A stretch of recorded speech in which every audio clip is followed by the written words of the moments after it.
สบายดีอาจารย์และหมู่เพื่อนทุกคนค่อยเองมีชื่อว่านางแซงอรุณดาราวงศ์สุขอยู่ห้อง BC13 มื้อนี้จะมาอธิบายเกี่ยวกับโค้ดการกดสอบวันและวันที่ของเดือน5ก่อนอื่นเราจะดับเบิลคลิกใส่ที่โปรแกรม Turbo 4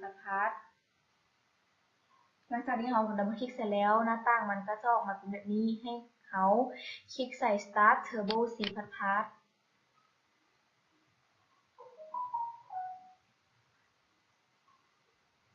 หลังจากที่เขาสตาร์ทหรือว่าคลิกเข้ามาที่ทางหน้าของมันแล้วมันก็จะเป็นหน้าต่างแบบนี้ให้เขาไปเอาไฟล์ที่เขาได้เซฟไว้ก็คือคลิกเข้าที่ไฟล์มาที่ Open แล้วก็ค้นหาชื่อที่เขาได้เซฟไว้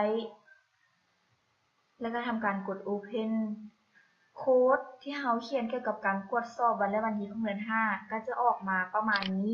ทั้งหมดจะมีวันที่1หาวันที่31เดี๋ยวเรามารันกันเบิ่งว่าวันที่1ของเขาจะตรงกับวันอังคารหรือบ่กดวันที่1เขาก็กด Enter ผลการรันแม่นวันที่1แม่นถือกับมื้อวันอังคารแสดงว่าผลการรันการกวดสอบวัน